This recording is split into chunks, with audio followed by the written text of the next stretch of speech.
had it here, so but I think Sheila can fit better. All right, this time. Good morning, everyone. I'd like to call the Finance and Audit Committee meeting to order. Our clerk today will be Ms. Sheila Guri. I'd firstly like to recognize that we are on the traditional territory of the Suriname First Nation. The question period sign-up sheet is in the first chair near the door. Don't think we have any members of the public here today, but if we do, in accordance with my standard spiel, if you have an agenda item you wish to speak to, if you note it down on the agenda, and I'll call you forward at the appropriate time to address the committee. Late items, Ms. Guri? Thank you, Worship. So for late items today, we do have one. For item 6A, the delegation from Mr. Chris Beaton, Executive Director of the Nanaimo Aboriginal Center and Suriname First Nations, is unable to make it this morning. So that will be removed from the agenda. Very good. Then I'd ask for a motion for the adoption of the agenda as amended. Seconded, Councillor Bonner. All those in favor? Opposed? Motion carried. Someone can move the adoption of the minutes. It'd be appreciated and circulated. Councillor Gesselbach, seconded Councillor Brown. All those in favor? Motion carried. We have no presentations. And the next item, having removed the delegation, is reports. It's the Central Island Emergency Services Communications Partnership Funding. Chief Fry, good morning. Good morning, Your Worship and Council. Okay, I'll stand on my toes. Or is she? Chief Fry, my granny was 5 feet tall. See? And she used to say that height was a great advantage. Excellent. Well, thank you very much. So I come to you again with funding for our partnership for our Central Island 911. Again, we have this funding already put in place, so it really is simply an ask of council. It wasn't something that we had put in a budget, but one of our partners is requesting to upgrade some of their radio communications in order to service the fire department in North Oyster, which is part of the Cowichan Valley Regional District. As we all know, radio communications are paramount to our firefighters inside the city and outside the city. So we do have a reserve for this. The cost is $30,000 for this upgrade. And with that, I think what simply I'm going to ask for is council's approval on this. Our partners have agreed to this funding request, and we do have a large amount of money sitting in a reserve fund that has been collected through our Firecom and call answer levy through 911. If there are any questions. Questions for Chief Fry? Seeing none, is someone going to make Councillor Brown making the recommended motion? Seconded. We'll go for Councillor Hemmons, even though Councillor Thorpe was almost just off the mark. It's much better look. And probably much more intelligent. It's a little weird. Wow.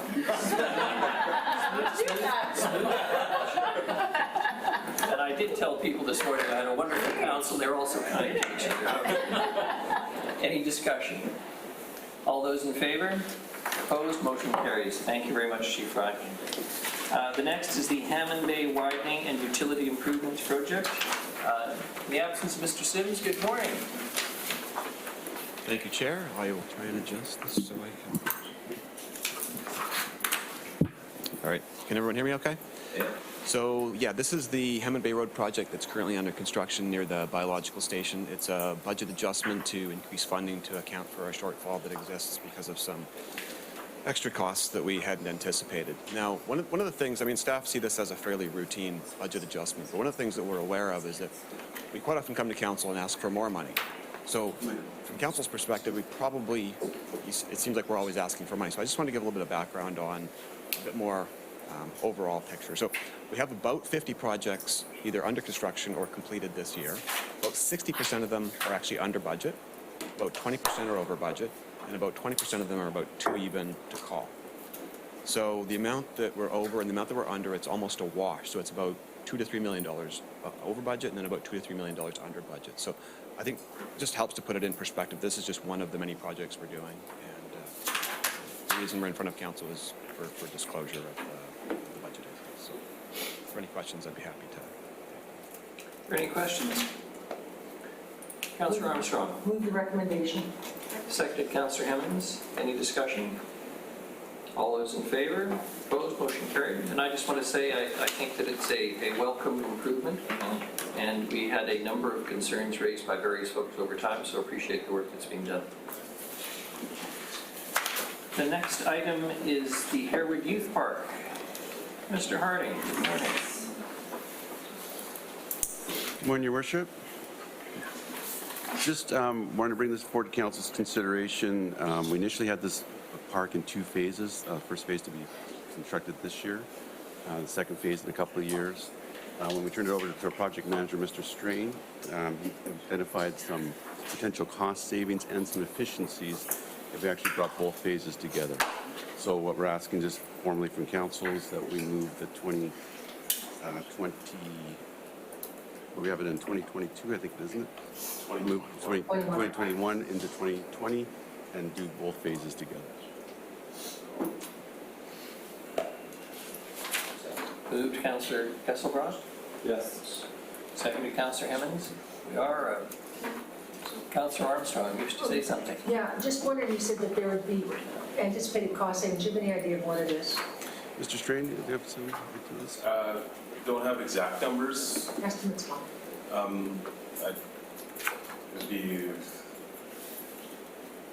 It's all kind of speculative, like it's reduced escalation, right? From moving costs from a future year up.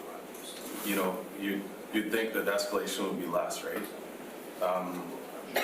You'd save in demob costs because you're not molding 2 jobs. And then also there'd be some economies of scale in like project management and inspection because now you don't have 2 jobs to manage. You can combine those into one, so. That's good, thank you. Yeah. Councillor Hemmings? Thank you. A question and then some comments. Is the design final? It is. It is. Okay. Ready to tender. Okay. And just some comments, if you'll indulge me. So much of what I'm doing right now for council is around health and housing and how we're dealing with the social disorder around the community, which we all know, we're all feeling it. We often talk about prevention, and I think it's this really nebulous thing of what does prevention look like, when are we going to experience the results of our preventative measures, et cetera, et cetera. And I just want to say, as someone, I'm guessing the only one at this table who probably hangs out regularly at skateboard parks, this is prevention. Nice, Karen Fry.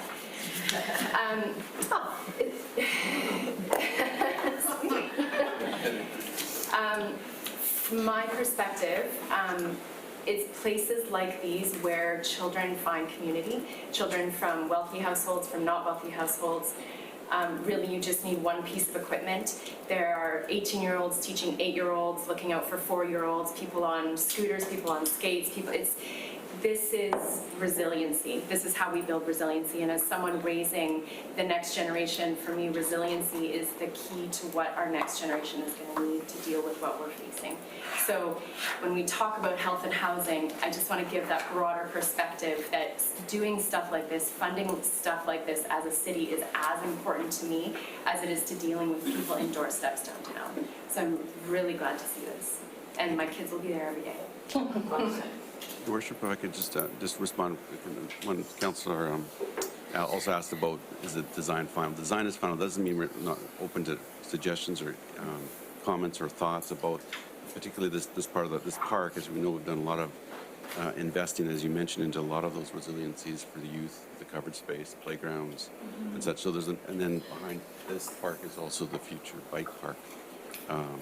So there's lots of opportunities for input of other items or issues that we can add to this area. Could I just follow up very quickly? So I showed my kids the design last night, and they commented it's not great for scooters or bikes. It's great for skateboards, which is a lot of kids ride them all. But I know the bike park is coming, and there is some infrastructure there already. But the Cedar Bike Park in particular is really great for BMXs. I think the BMXers will still be here, and the scooters. Oh yeah.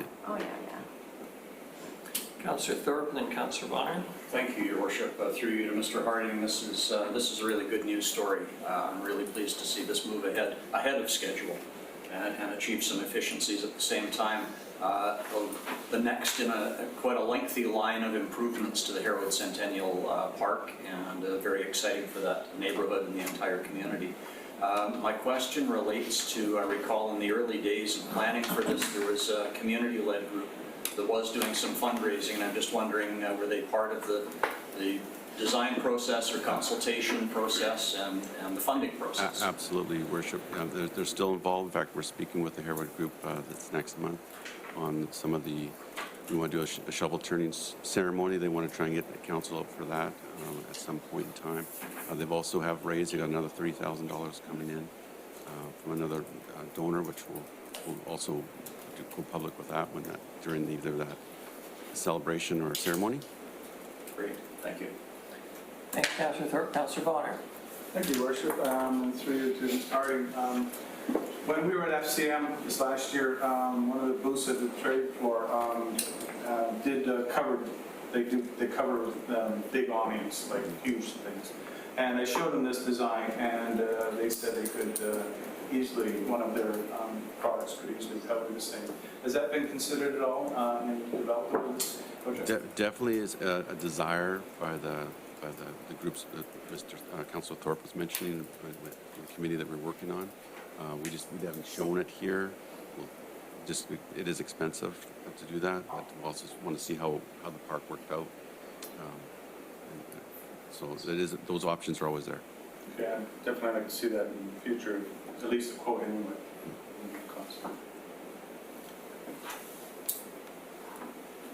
I can't remember. Did we get a motion on the floor? I don't know. Councillor Turley's was on. Ms. Gurry? Yes, there is the Good. motion. All those in favor? Opposed? Motion carried. And I just want to say particular thanks to staff. This is the kind of thing that council loves to hear, that people go above and beyond when they see an opportunity to improve the process or save the taxpayer money, and most importantly, to enable a whole bunch of kids and older adults to have an opportunity to engage in healthy activity than a year sooner. Well done. Thank you, Worship. That's to thank Mr. Strain, because it was me who phased it out, thinking if we would stretch this out. And Mr. Strain, when he took over the project, he says, "Why are we doing this in two phases? It's just putting it better." So I can't take any of the credit for this. That's all. Well, special thanks to Mr. Strain. The next is the addition of refuse collection fleet.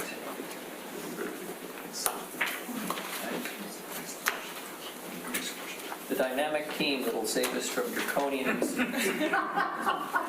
Actually seems dynamic. Good morning, Mayor and Council. We're before you here this morning to request your approval to purchase 2 used refuse collection vehicles to expand the number of collection routes starting December this year. The 2019-23 financial plan included $114,000 for the purchase of 1 spare unit to increase our ability to conduct preventative maintenance in the fleet. The fleet department have actually ascertained that there are 2 suitable vehicles which are currently with the City of Kelowna available for purchase, which we could purchase both and fall within the budget for those capital purchases. So staff believe that it would be most appropriate to purchase 2 units and put 1 in service immediately so we can reduce our route sizes, and also put 1 in just as a spare so we have better ability to perform preventative maintenance.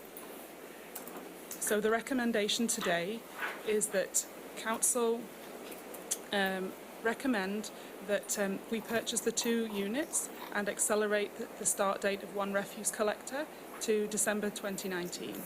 There was an additional route due to start in January 2020, so we're bringing that one forward 1 month. Are there any questions about this? Thank you very much. Councillors Martin and then Armstrong. In order, please.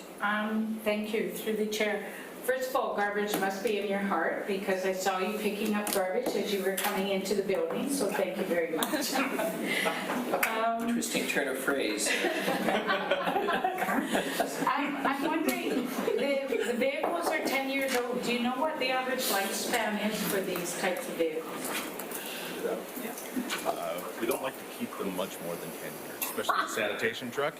Unfortunately, we did put plan together. A plan was put together last year to purchase a used truck for a spare unit. I've looked at these two trucks that are over in Kelowna. They are working trucks that are on the road every single day right now. I've looked at the repair history on them. Are they going to be as good as a brand new truck? No, they're not. But I think it's a good way to get ourselves ahead of the game. So if I may, so how much further do you think, how much longer will they in best terms? So the need that we have for these vehicles at present is to get us to June 2020. So I think we're confident in the ability of that. Okay, and then along with the trucks, we have to have the drivers, right? That's right. So there'll be one additional driver brought forward 1 month early. That was already in the operating budget to start in January. So because this vehicle will be available in December, we'd like to bring it on back. Okay, thank you. Councillor Armstrong. Councillor Morgan asked most of mine, but that was one of my questions, in the fact that our present-day trucks seem to be breaking down an awful lot under warranty. Was there a history of that with those particular ones, or maybe the newer ones just aren't as good as the other ones? Any way you look at it, sir, through the chair, any way you look at it, garbage trucks are high maintenance trucks. And it's getting ahead of those issues and being able to, like we're saying, to spread out the routes a little more, so we're not working the trucks as hard, is going to improve on our maintenance, and allowing us now to have a spare truck so we can conduct better preventative maintenance. It's going to make the whole project that much better. Super, thank you. Yeah. Councillor Turley. Thank you, Your Worship, through you to the staff. This is not taking the place of the purchase of the new one that we had already proposed, right? Through your worship, no, it's not. So it's taking place of the one used one. Yeah, so we're recommending the purchase of 2 instead of 1. Councillor Hemmons. Thank you. This is not for the presenters, probably more for Mr. Rudolph. I note in the report it says that the additional costs incurred in 2019 for the position, bringing it forward, are going to be realized through savings from hiring the zero waste coordinator, delay in hiring that coordinator. And I'm curious if you have any rationale for why there's been a delay in the hiring of that position. No, I'm not sure I can answer that question off the top of my head at this point in time. I think Charlotte might be able to respond to that a little more clearly. I would direct that. I don't mean to put anyone on the spot. I just recall that, oh right, we budgeted that around this time last year, so I'm curious where it's at. I think Ms. Davis has an answer. So the position is currently posted and it closes on the 24th of this month. I think there was a little bit of desire to have me recruit the individual, and I have just recently returned from leave. Wonderful, thank you. Time for the motion. Move motion. Second. Seconded, Councillor Hemmons. All those in favor? Opposed? Motion carried.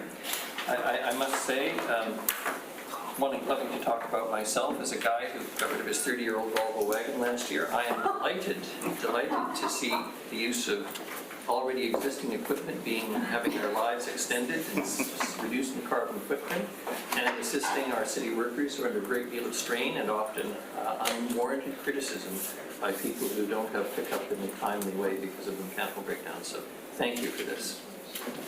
And it's for the same reason we have you here, sir. Time to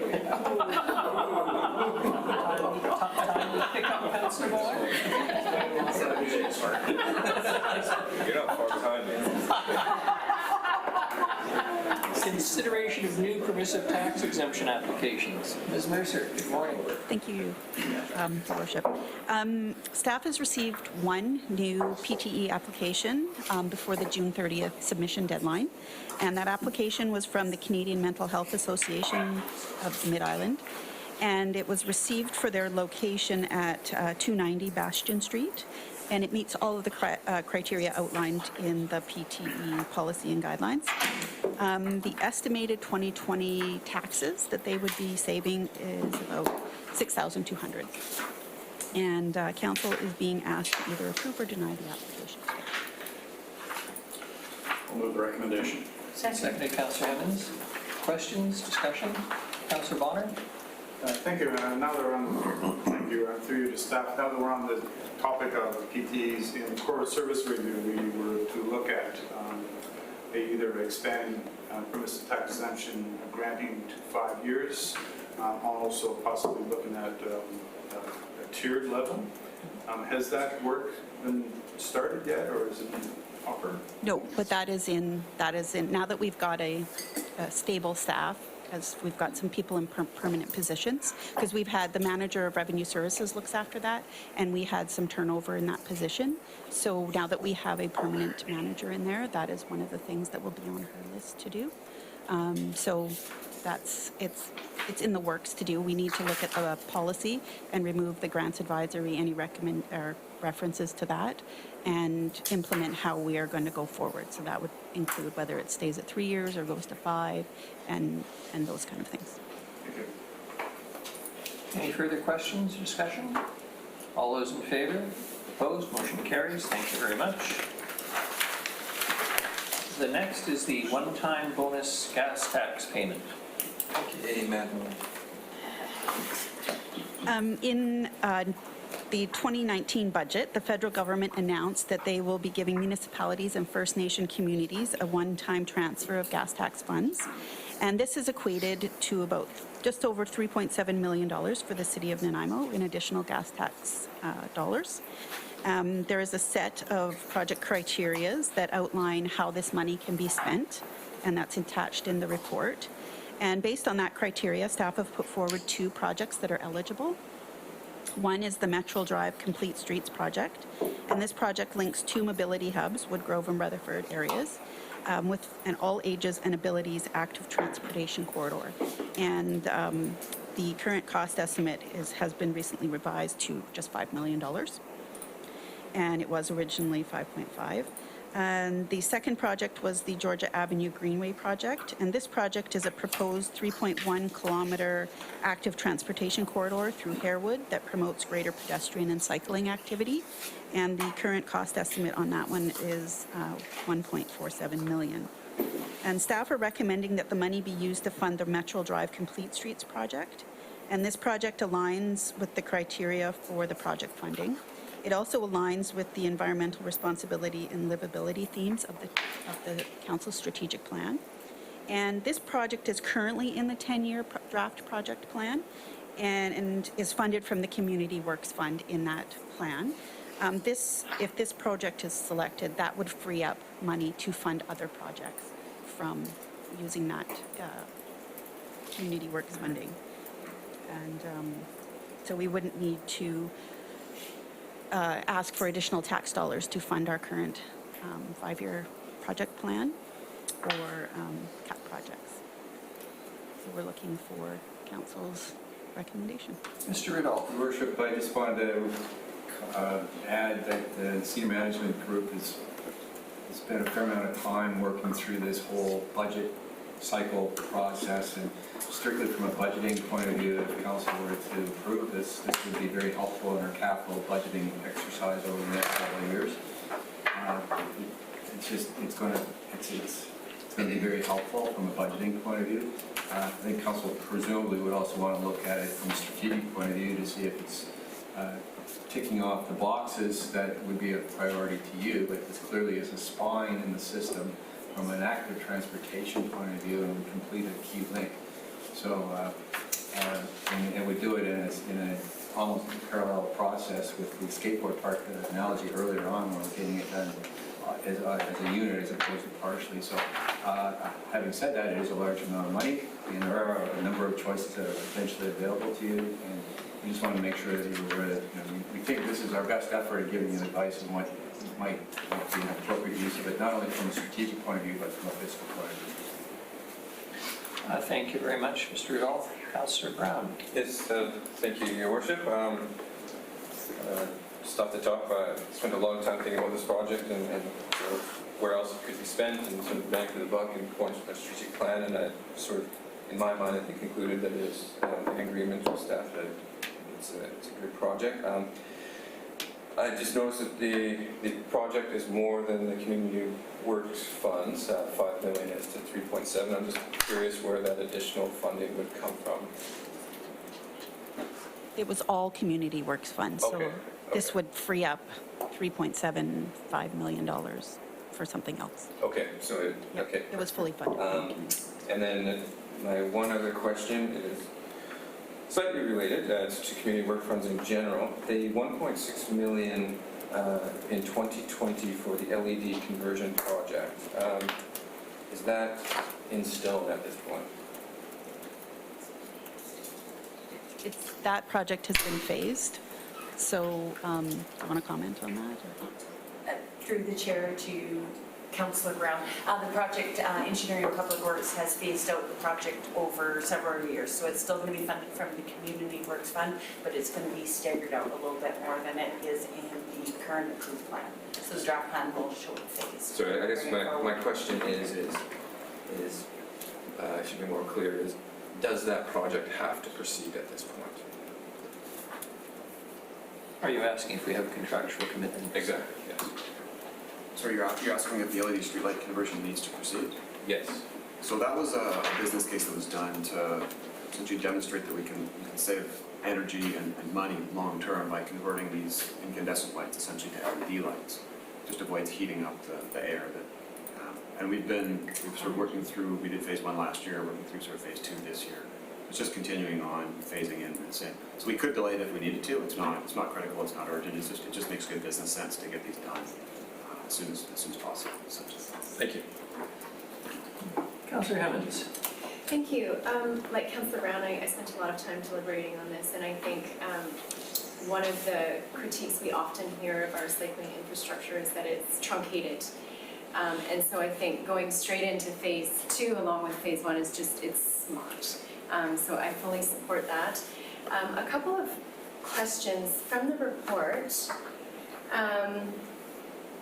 I'm just going to read my notes here. I just want to be sure, the disadvantage of taking option 1, which is doing phase 2 alongside phase 1, is that funding for other projects will not be available if all is used on this project.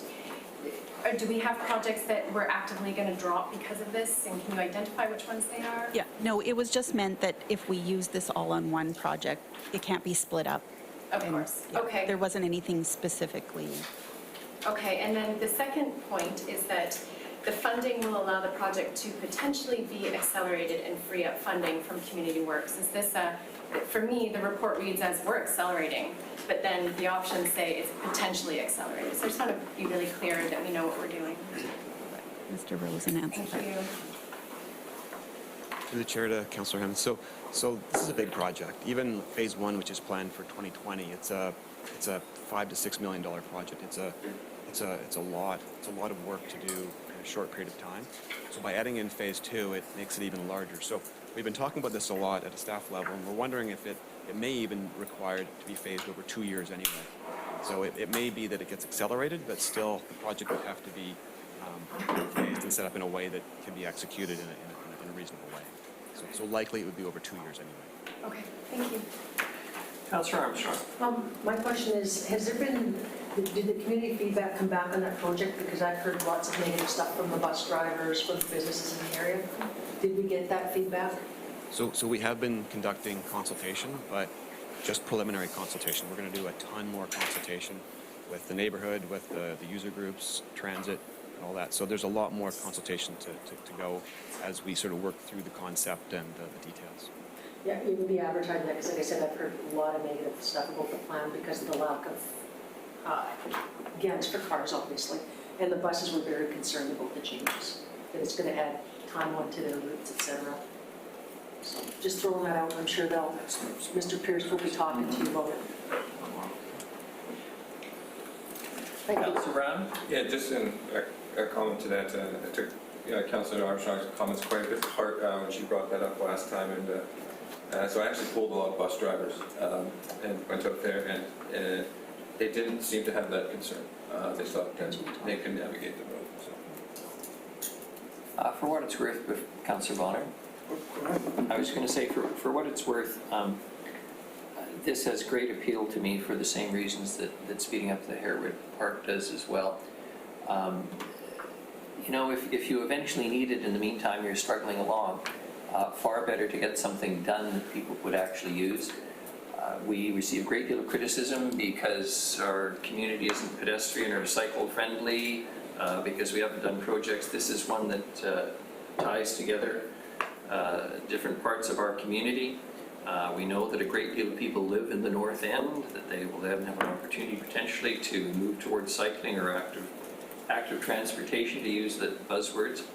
And it reflects council's commitment around the issue generally, and it's done. It's not, you know, with great respect, we struggle with trying to finish the waterfront walkway, and having this as a completed project, I just think is a positive message to the community around active transportation.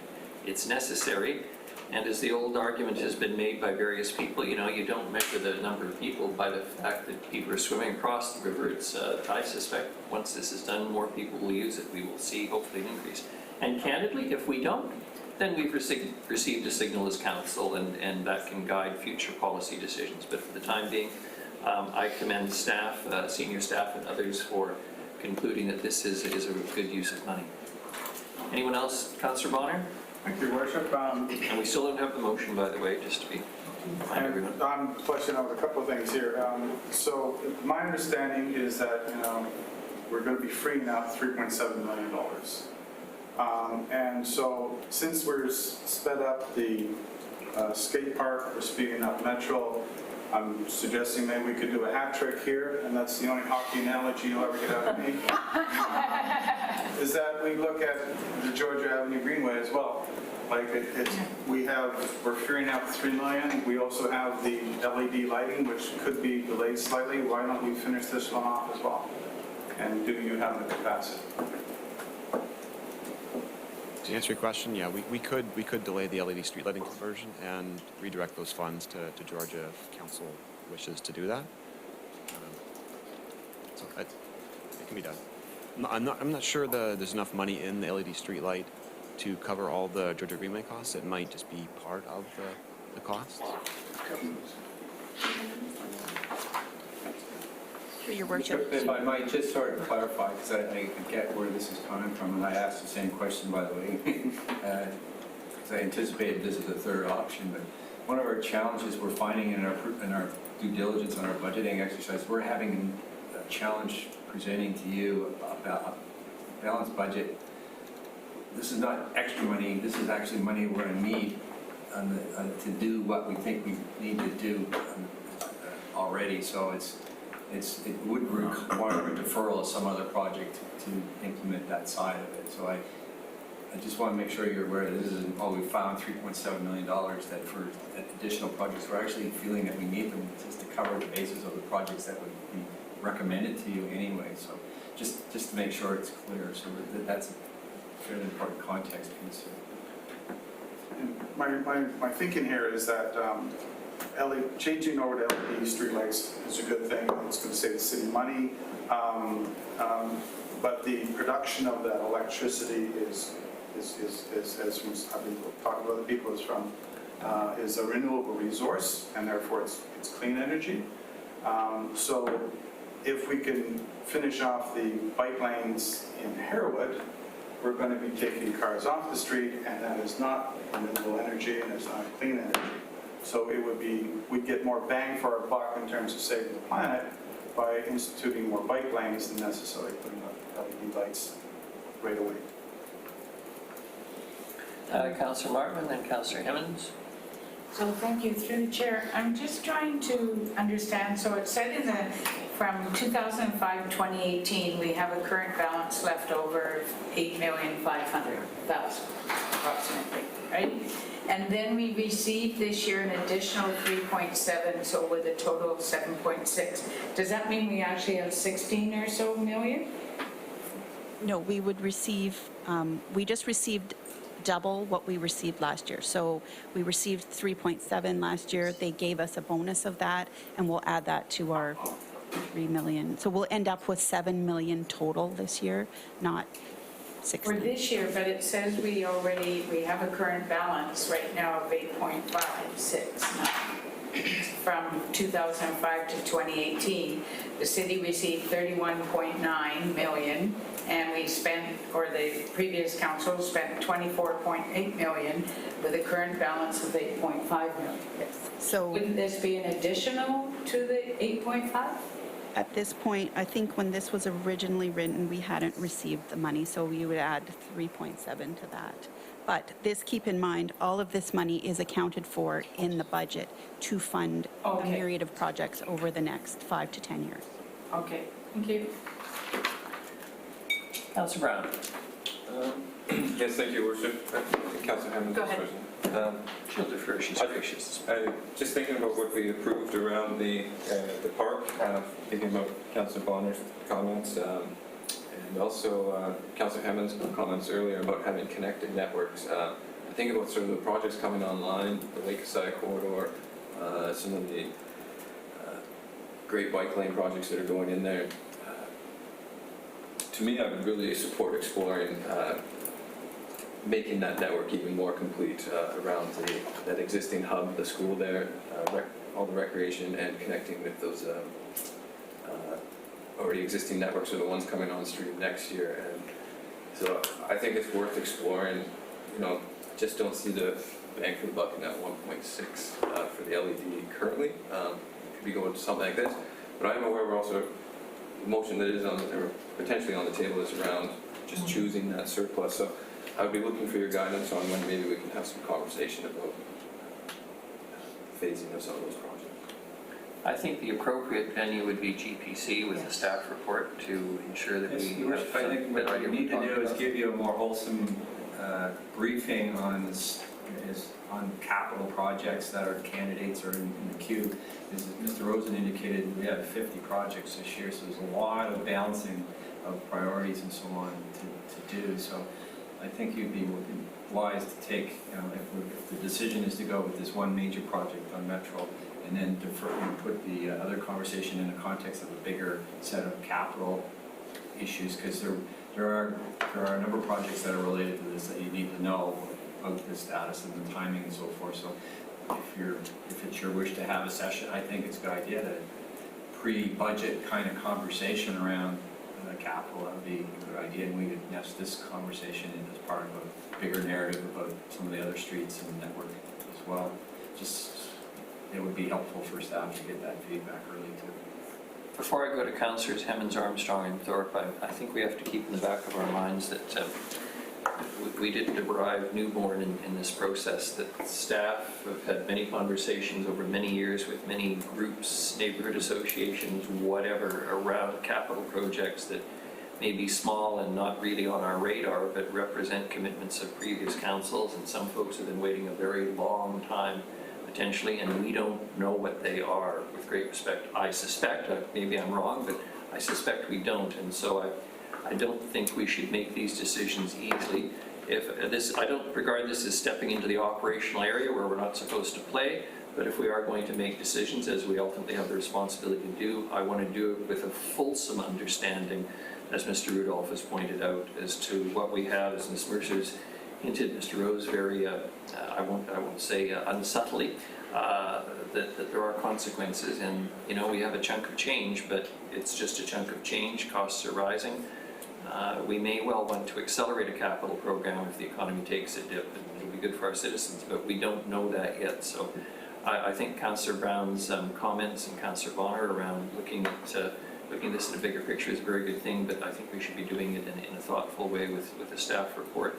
And I'm not looking for a motion to that effect. I think obviously Mr. Rudolph and staff appreciate there's a sentiment around here to perhaps be more active, if you will, and I won't say activist, but more active, and that's a good thing, but there are consequences and we have responsibilities. So I'm going to shut up now, but Councillors Hemmons, Armstrong and Thorpe, please, in that order.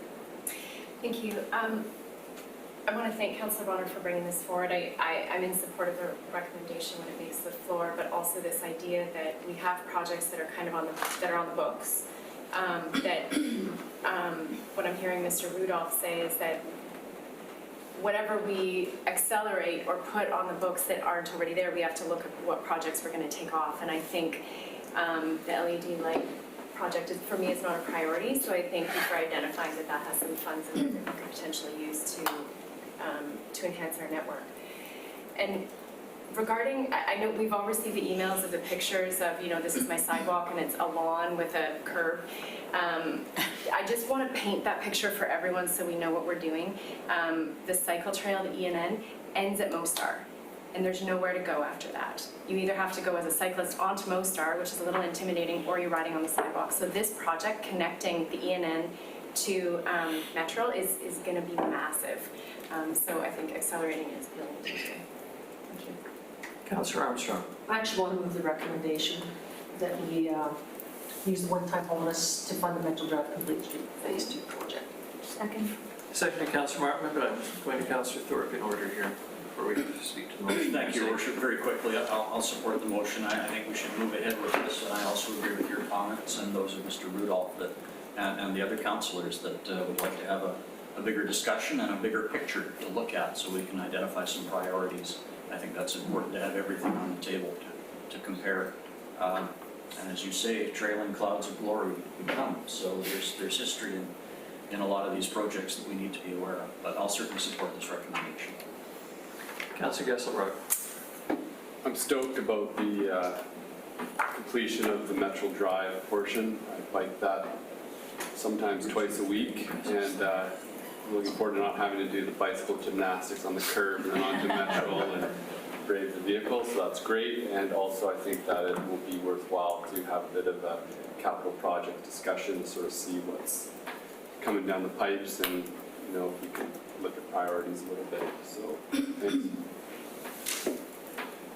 Anyone else? Call question. I'll maybe use it. Call. All those in favor of the motion? Contrary? Motion carries. Thank you very much. Thank you, Ms. Mercer. Now we're on to the happiest political moment of yours, the one the public watches very, very carefully, and that's council expenses for the 6 months. Capital project results. Pardon me, capital project results. Sorry, I'm jumping. Thank you, Your Worship. The purpose of this report is to provide the committee with a summary of the status of our 2019 capital projects as at June 30th, 2019. In the report, projects are broken into 4 status categories: completed or substantially complete, in progress, not started, or delayed, or other. The total 2019 budget was just over $84.3 million. The spent to date or committed to date is almost 46 million, and so that leaves about 38.4 million still to be spent. Attachment 1 gives a brief outline of any projects with a variance over $1 million as to why that is at this point. Attachment 2 gives an overview listing of all the projects in each category. So this is for council's information, but I'll take any questions. Thank you very much, Ms. Mercer. Questions? Now you can go to H. I was going to say it confirms my comments and various other members of the RDN and other boards, the smaller the amount of money involved, the longer the discussion, and muttering about half of our capital budget. Expresses general satisfaction with the work of staff, so thank you, Councillor Potter. I knew I could rely on you. Thank you. That's why you kept talking. I've kind of asked this question before, right? And I think things are getting, I guess, better. I'm not even sure if that's the best term, but over a long period of time, many projects have been moved forward, and we see this on a regular basis. Are we completing more and moving forward less than we have in the past, or is it roughly the same? I think we're attempting to get better than we were. Last year might have been a bigger year than we've had in the past. This year we'll see if we're on the road to improvement on that. It depends. Sometimes it's within our control on a project, sometimes it isn't. Depending on the dollar size of the project, that can skew that percentage. We'll see this year if we're making improvements on that. We had quite a large carry forward last year, so we're hoping to, like 86% of our projects that are carry forward and new for this year are in progress. So we would hope that by the end of the year, a good majority of that is complete. Some projects carry over 2 years, but we're hoping that the vast majority of that is done by the end of the year, so we'll see. June is a hard indicator because for projects, lots of the work happens in the summer. So if hiccups and that kind of thing come into the project at that point, at this early stage, at June 30th, we might not know that. So September, the September quarter, hopefully will give us a better indicator of where we're at. Ms. Mercer, and I'm not trying to put you on the spot, but you know, this is what we do. We authorize expenditure, and we're responsible to the citizens for it. If you can and are comfortable to do so, can you comment? Are we about where we should be? Are there any warning signs that you might be reluctant to mention to us, or you generally happy? Mr. Rudolph, anyone else here? Are we doing okay? And you know, apart from those that have been pointed out to us in particular, but as a more general proposition, are we on track, as they say? I think it's a good indicator that we've got the vast majority of our projects in progress. Mr. Rudolph might be able to comment more on if we're heading in the right direction as he sees it. We do have from a finance perspective, future funding, it's tight. So, you know, doing a lot of, most projects are really great ideas. It's how do we fit those in with the funding constraints that we have. That's kind of the finance pull at this point, but I'll let Mr. Rudolph comment on. Your Worship, I've had several conversations with our General Manager of Public Works and Engineering about this, the carryover phenomenon, and he's indicating to me he's quite confident that we're trending now in the right direction. There's been, the aspiration and the need to really do certain of these capital projects has apparently exceeded our ability to deliver because of resourcing challenges in the organization. I think would be probably the best way to frame that. So with those things are being corrected. We do have one project management position that we are actually funding. This is an interesting nuance to this, that we fund under capital. It's a contractor into the organization. That's what they do, and a lot of municipalities have to do this. We do not have that, so that's would be a business case presented to you as part of budget, whether that should be an internal position or we continue to contract it out. But we end up spending twice as much money, but it's not on the operating side, it's on the capital because the cost per hour for these types of people. So we do have a deficiency internally of at least one project manager that's being funded under a capital envelope. So it's embedded in the capital costs of projects. So it doesn't show up. So, but overall, I think this year the signs are very positive. And the indication from the engineering department in particular is that they're happy. In the big picture, I think I would say we're somewhat concerned about our fiscal resilience in terms of managing the global volume of assets that we have. And so that'll be a big part of your conversations for budget is where do we need to get to be sustainably funding our asset renewal and replacement and strategic investments on top of that. So there will be some conversations there, not only in the immediate short term, but maybe in the 5 to 10 year frame as well. So if you kind of have to set the tone and the base for the future. We have a lot of aging assets, particularly on our facility side, that have been deferred for a long time, and we've gotten good mileage out of the 30-year-old cars, but so at some point in time that catches up with you. So and then you have to replace that. So overall, this is my indication. It's a very positive year for us, and we are projecting to come in with an appropriate surplus for the year at I think it's $1.something million at this time. So it estimated. So staff, I think what I'm hearing is we're feeling fairly positive about the performance this year on the fiscal side. Anything arising?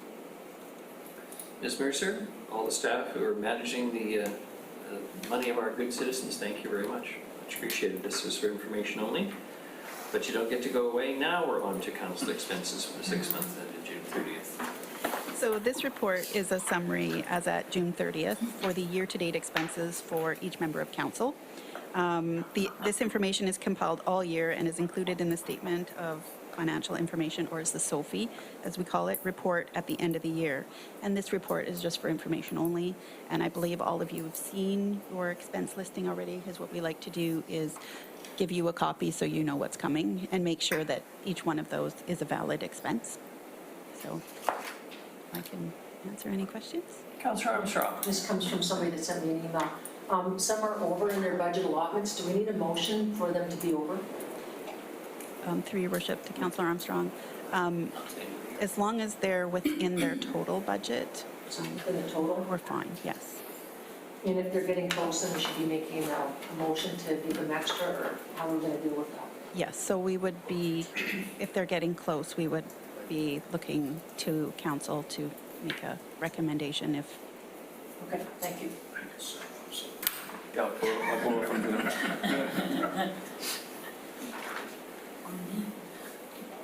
Any questions? For information only, thank you very much. The next is the quarterly purchasing report, single and sole source instances of non-compliant purchases and purchases in excess of $250,000. Ms. Mercer. Thank you, Your Worship. And the purpose of this report is to provide the committee with information regarding sole source, single submission purchases and policy compliance per the city's procurement policy for the period ending June 30th, 2019. So Appendix 1 outlines our sole and single source purchases. Appendix 2 outlines our purchases over $250,000. And there has been one instance of non-compliance with the procurement policy as at June 30th, and this related to the Wilcox Yard and Assembly Wharf interim access road detail, regarding the detailed design. The scope of the project grew beyond the initial award, and it was not feasible to change the consultants mid-project, so that was awarded to the contract without an RFP. Questions for Ms. Mercer? I have this sense that they'll want to talk about a whole bunch of other things under other business because we're speeding along through this very well this morning. Congratulations to council. Thank you, Ms. Mercer. The next is operating results for the 6 months ending June 30th, 2019. Thank you, Your Worship. And the purpose of this report is to provide the committee with operating results at June 30th. This report includes day-to-day operations as well as operating projects. So the capital report just dealt with capital projects. This report includes daily operations as well as operating projects. The total estimated surplus we're anticipating at December 31st is about just under $1.3 million. And it's made up of general surplus of just over $2 million, sewer at $73,000, water at $268,000. And we deduct an amount for our loss on disposal of assets. And this is because rarely do we ever make a profit on any of our assets that we sell, because lots of it's pipes and that kind of thing. So we generally have a loss at the end of the year. We've taken an average. It's about $1.2 million. Some years it's higher, some years it's lower. So we arbitrarily put an amount in there to take off that. So we're more in a realistic surplus expectation. So attachment 1 gives a brief description of any variances over 100,000, and attachment 2 gives an overview of all variances for all the departments. So the biggest items in general were building inspection and business license revenues were over our budgeted amounts by $938,000, so we have more revenue than anticipated. And investment income was higher by $550,000, which is interest rates have been going up. We budget conservatively. We do look at forecasts in the market, but it's always good news when we have more investment income than we anticipate. Sewer, we just have more revenues than anticipated. It's a very minimal amount. Water, we have some unused contingency in there of $115,000, and there is various small variances that make up the rest of that $268,000. So surplus allocation at the end of the year, for our new reserves policy, we would, any reserves that have fallen below the minimum balance, we would use those surplus funds first to top up any reserve balance that fell below the recommended minimum.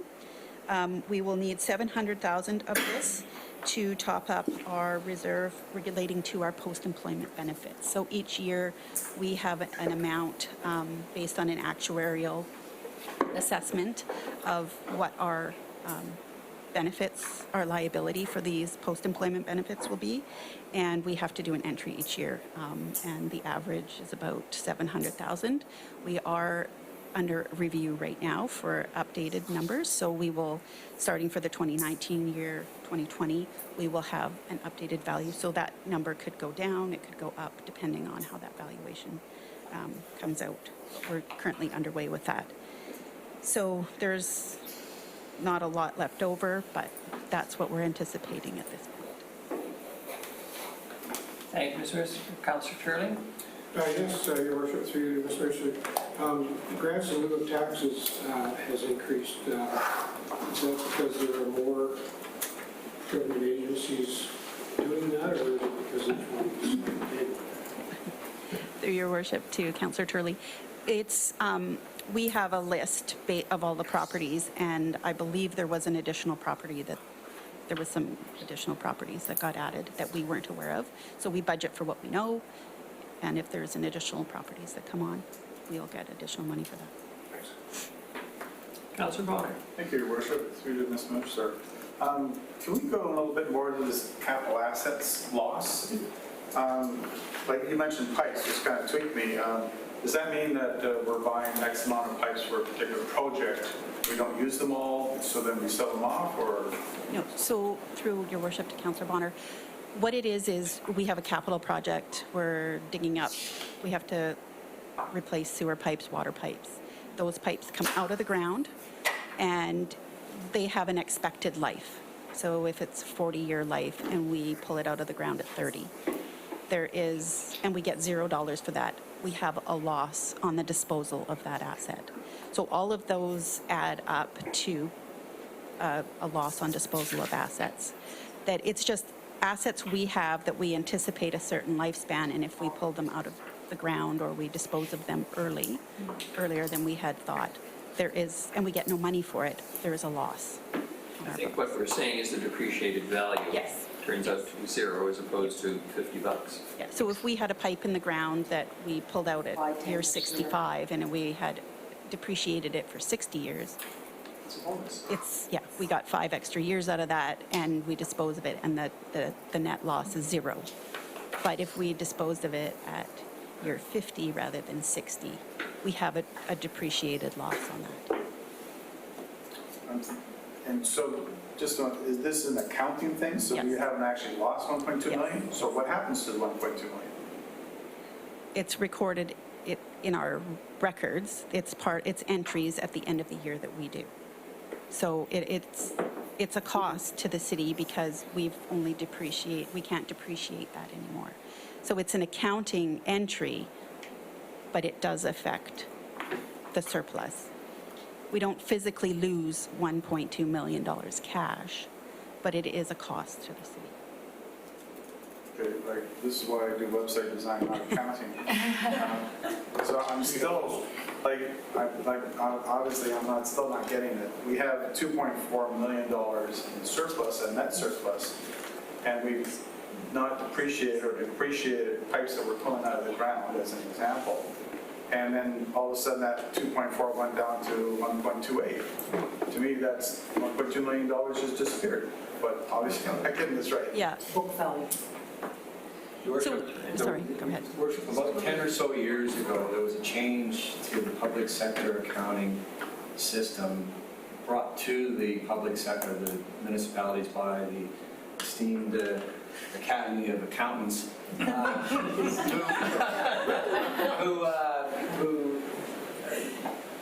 and you'll find this in your annual statements, and it breeds a fair amount of difficulty and confusion, I would suspect, from the average person in trying to read our year ends, because we have a book value of all our assets in the ground and so forth, in addition to our operating and capital expenses. So this is nested in that conversation. If you look at this real but exaggerated portfolio of finances, you'll see that we have this larger set of accounting that tries to deal with depreciated, the net value or the gross and net values of our assets and the depreciated values over time. So it's very difficult, but it's as much a book value conversation as it is it's not real money in the sense of if we've lost money or so forth.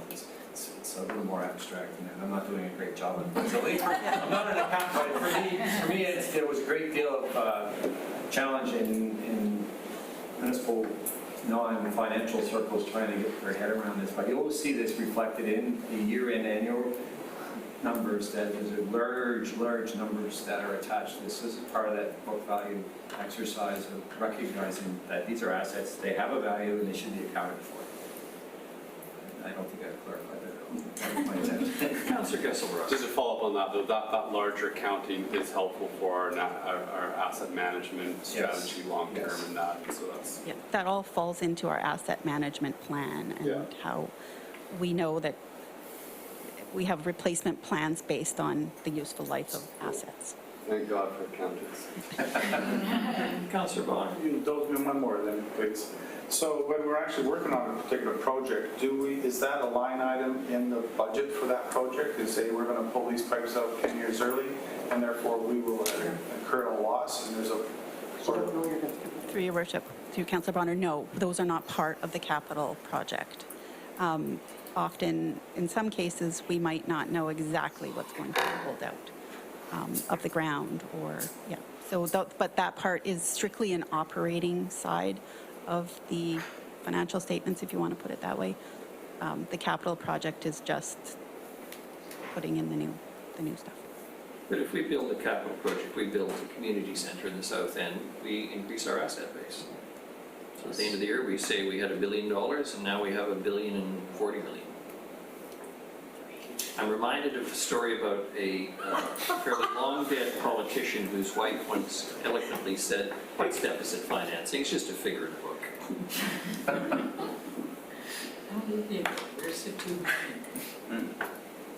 Any further questions on the operating results? Thank you very much, Ms. Mercer. I don't want to encourage an unnecessary free-for-all, but it's only 4 minutes after 10. I know everybody's busy, and I see Councillor Armstrong's arm up first, but you know, contrary to what was suggested by one person that this council wasn't meeting enough, I think we meet an awful lot, and we often have very little time to get to things. So I'm just going to suggest, and I'm in your hands as council, that under the next topic, which is other business, that we perhaps throw a few things on the table that may be of concern or interest to us around expenditures in the city's operating budget and the capital budget. You know, the staff are working vigorously in preparing next year's budget.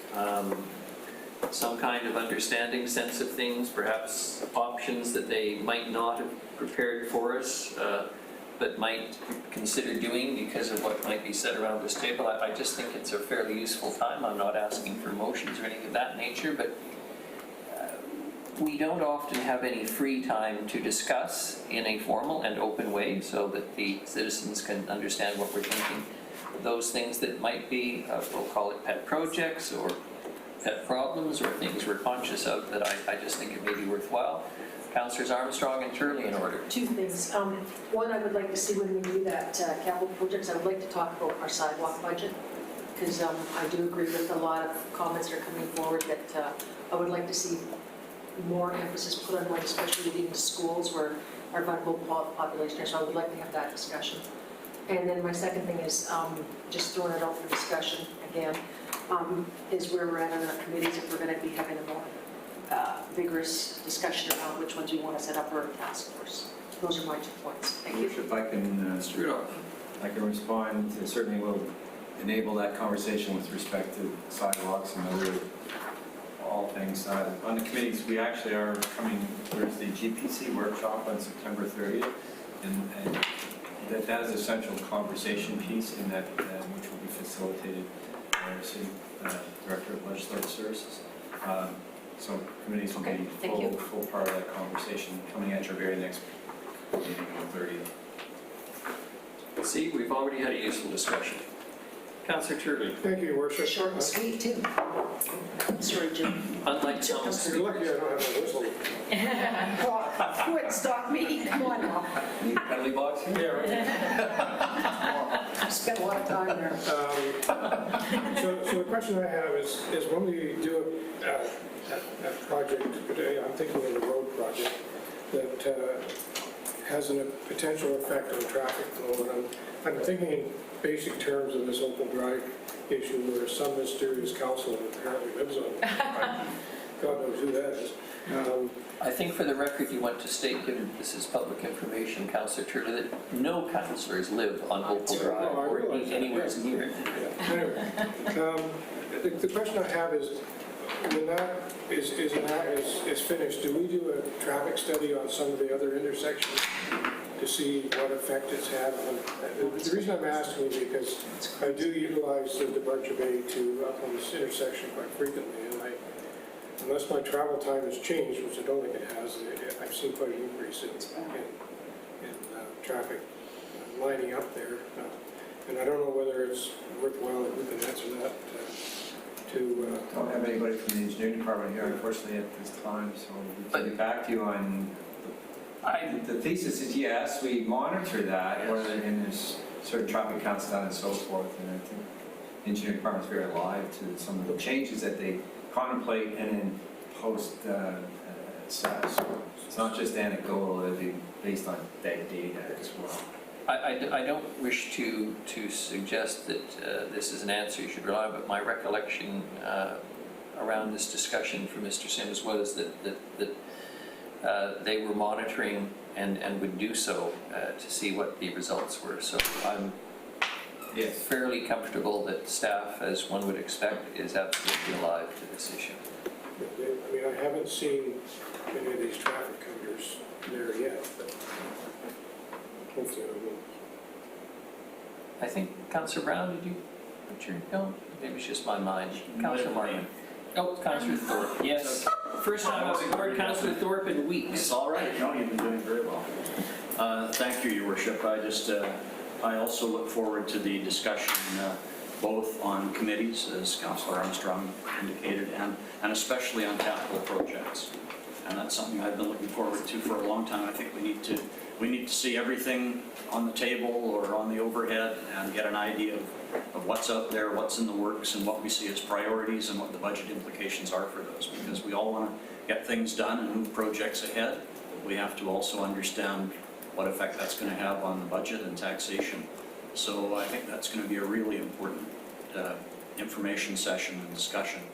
And I would like to also take the opportunity, Your Worship, at this time just to give credit to our accounting and finance department. Their projected numbers, I think, are, from my very unprofessional viewpoint, very close to where they need to be. And we sometimes hear from the public, well, the city's got a surplus of $1 million or $1.5 million, and well, why do our taxes go up? And in a budget of over $200 million, when we're not allowed to run a deficit, I think we're actually running pretty close to the line. So congratulations to your work in keeping us on track there. Here, here. Thank you. Well said. And before I go to Councillor Martin, I want to also suggest, as we have this opportunity to discuss a few things, keeping in the back of our minds always that we have a strategic plan, and those capital expenditures should reflect the priorities or we have to talk about changing the plan. But we have set the benchmark, so to speak, with the strategic plan, or the one way of measuring what we do, and so it's important to draw ourselves back to that. And if we're going to change it, we should be conscious of it. I think, we have to be accountable, and I want that in the back of everyone's mind. Councillor Martin.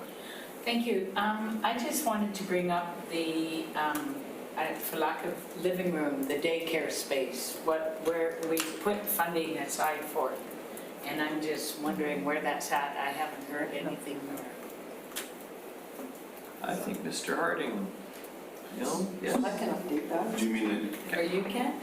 Councillor Armstrong? Drop-in for... They can't find the location. That's the last update I got, that they were looking at some, but they couldn't get a location for the drop-in center, the 100,000. And the other point was, when the study was done, it was actually 300,000, we only funded for 100,000. Right, it's actually, you're talking about the daytime for Yeah. for homeless. Yeah. So Dale's not here with that, but that's, my understanding is that council put 100,000, but there was the other reciprocal funding from the province Wasn't there. Was In there. the total to run it was 300,000, we only had 100,000, and they also couldn't find us. That was the last update I got from Mr. Wood. Because I'm just hoping going forward, we don't drop this off our plate, right? We put funding, I don't know if it needs more funding or what it needs done, but I think that we need to keep a focus on being able to assist those that are homeless. Councillor Hemmons. Thank you.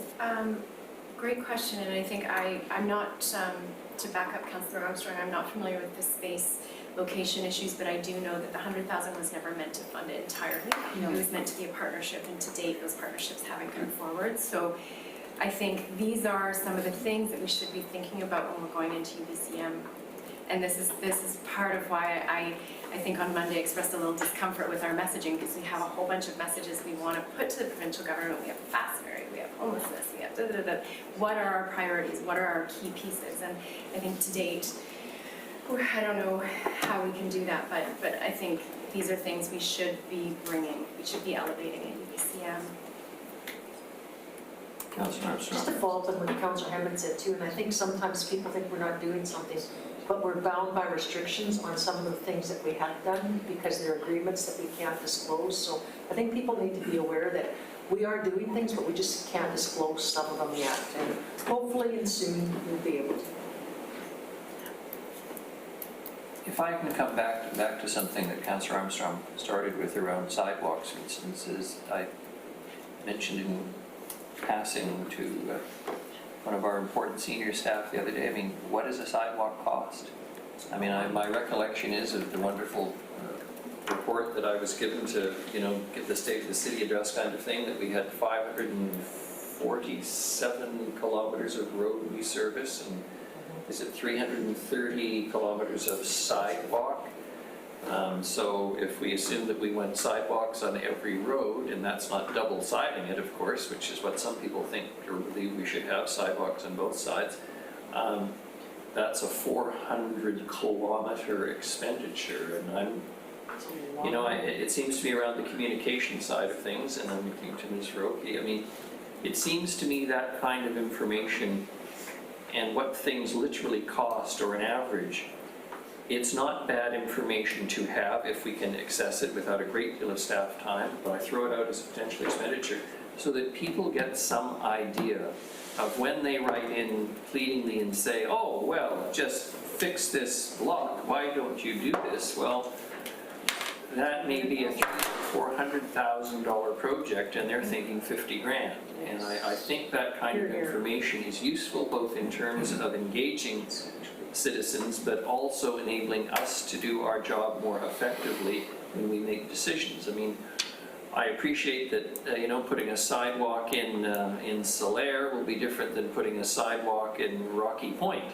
But nevertheless, I think this is the kind of information that if we can put it out from time to time to the public, so they understand when there's an appropriate push for a community center in the South End. I mean, if we put out a teaser that says, this is on the list perhaps, but this is what, even a range of most people are not looking for dead accurate dollars, but if it's a $10 or $20 million project or a $40 or $50 million project, again, if people get some understanding of it, it may assist them in providing what I will call their guidance to us as council as to what should be our priorities.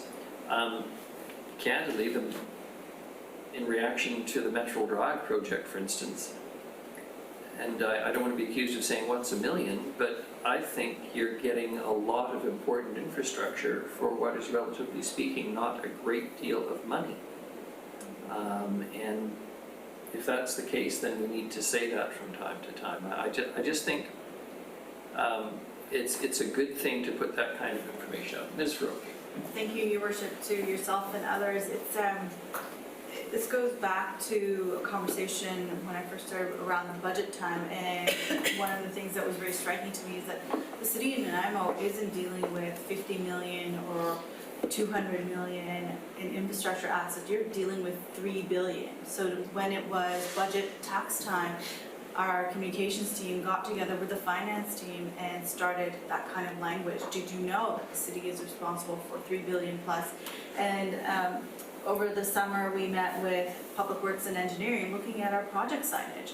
You see these project signs pop up from the federal government and province saying we've invested in our community. So in the fall, you're going to start seeing, as these new projects start up, that says investing in our community, $3 billion in infrastructure, and then adding the dollars to what these projects look like. Because why shouldn't we do that? You are investing money back into the community. So those things are going to be, well, conversation around budget time, the educational piece, did you know, is still going to continue. And it's something that with the new public engagement platform, there's a budget calculator that really like to utilize to help people play around and see what that looks like. And also working with engineering and public works, we finalized the design and the look of it, and it's just, once you guys approve the projects and it's good to go, those are gonna be popping up. As people are driving, they can see that. Thank you. Anything further, anyone? Councillor Bonner. Thank you, Your Worship. This is just a theory of can we do this type of question. I would like to see more money spent on public art that we have out in the parks and on the streets as we talk about sidewalks, murals, that sort of stuff. But I also understand you might have a budget, and if I were to say increase that budget by $500,000, that's like a 0.5% tax increase. Are we able to say the policy would be is that this would be funded up to this amount each year, and that money came from the surplus from last year, which would mean it could go up and down each year, but money would go into it and it would be available to the public for our work in the event that we had a surplus. Is that something that we're allowed to do? I'm trying to lay tracks and not to have trends. Excellent, I appreciate that, Senator. Thank you, Your Worship. Perhaps finance can comment on our surplus policy. And generally, in the past, what we've done is we've taken surplus and put it into reserves that can fund the most projects or with the least amount of restrictions. So general capital, land, those kind of things. In the past, we have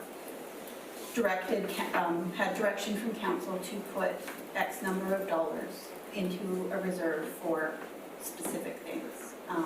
So it is possible. It's not part of our we don't have a policy per se on surplus other than what's included in our reserve policy. But each year we come to council with our surplus, that could be something that you all direct us to put into the reserve.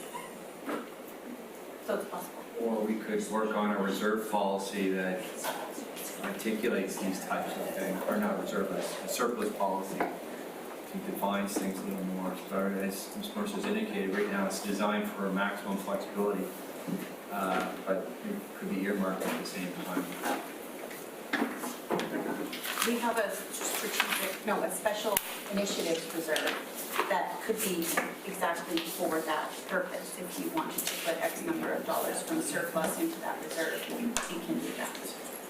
But that discussion would have to happen around when we review the surplus.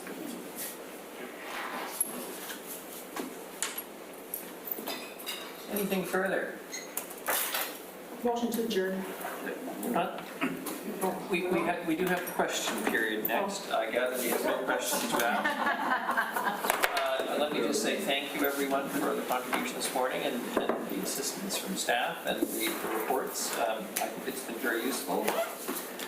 Motion for adjournment is appropriate. Councillor Armstrong's moved. Councillor Martin is seconded. All those in favor, motion carries. Thank you very much. There are sandwiches, Your Worship, and Oh, sounds so terrific.